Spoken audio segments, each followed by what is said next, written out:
जय हिंद। नमस्कार मित्रों। मैं अपने YouTube चैनल में आप लोगों का बहुत बहुत स्वागत करता हूँ। हम लोग पराशर ऋषि के द्वादश धन सूत्र के बारे में बात कर रहे हैं। उसी क्रम में आज हम बात करने जा रहे हैं सातवां धन योग का, जो कि भाग्यहीनता योग से जानते हैं।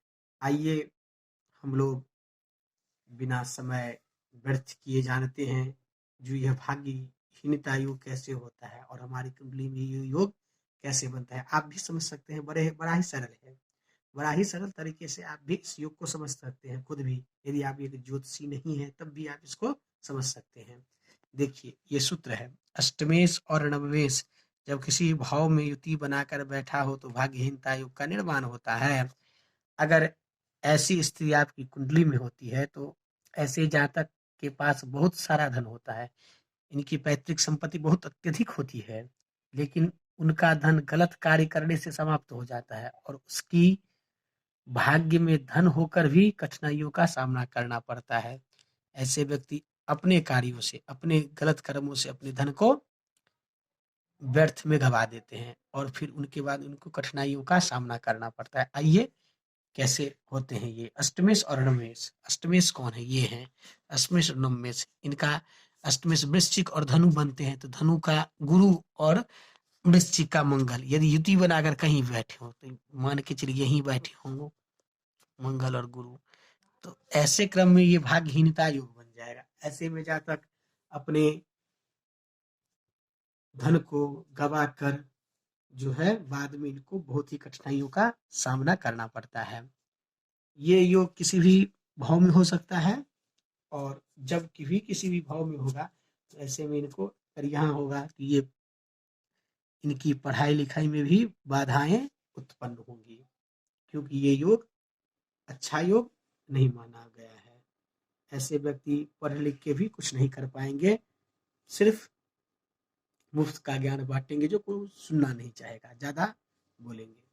अब हम चर्चा करते हैं धर्म कर्म योग। धर्म कर्म योग जब नवम स्थान के मालिक और दसम स्थान के मालिक युति बनाकर किसी भी भाव में बैठा हो, धर्म कर्म योग बनता है। ये बहुत अच्छा योग है। यदि आपकी कुंडली में ऐसा योग बन रहा हो तो आप भी अपनी जन्म कुंडली को खोलकर देखिए और समझिए। ऐसे धर्म कर्म योग में जन्मे जातक धर्म की उन्नति के लिए श्रेष्ठ कार्य करते हैं और धर्म के प्रति निष्ठा और श्रद्धा स्थापित करते हैं और समाज में धर्म कार्यों में अपने धन भी खर्च करते हैं और धर्म से ये पैसा भी कमाते हैं। बहुत ही अच्छे धर्म कर्म योग माना गया है।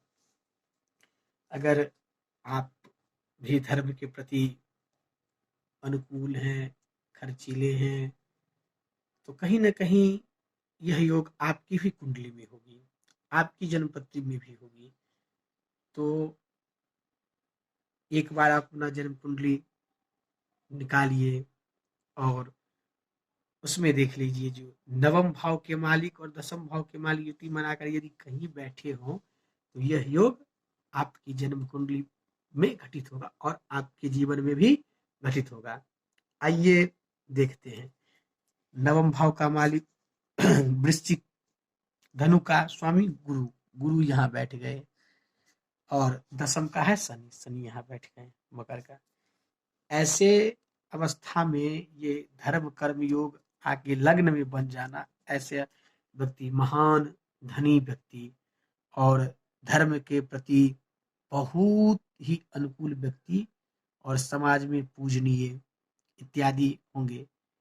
ऐसा व्यक्ति भाग्यवान, कर्मवान, अगर गुरु मान के चलिए यदि एक अंश पे है और शनि 10 अंश पे है तो ऐसे में यह योग का फल थोड़ा कम हो जाएगा। दोनों का अंश बल अच्छा होना चाहिए, बहुत ही अच्छा होना चाहिए, तब जाके यह अगर लग्न में बन गया तो क्या बात। अगर यही योग लग्न में ना बनकर यहाँ बन जाए, कर्म में बन जाए, गुरु शनि, तो शनि स्वगृही हो गए लेकिन गुरु नीच के हो गए। लेकिन ये इस स्थिति में जो है बहुत कर्मशील, धर्म के प्रति कर्मनिष्ठ व्यक्ति ऐसे व्यक्ति होते हैं, अगर दोनों का अंशबल में बली है तो। आशा करता हूं मेरा जो यह समझाने का तरीका है आप लोगों को पसंद आ रहा होगा। यदि नहीं आ रहा है तो आप कमेंट में बता सकते हैं। और ज्योतिष में, फलित ज्योतिष या गणित ज्योतिष के बारे में यदि आप पूछना चाहते हैं तो कमेंट कर सकते हैं। यदि तंत्र मंत्र के बारे में भी आप जानना चाहते हैं तो जान सकते हैं। बस तब तक के लिए नमस्कार, जय हिंद।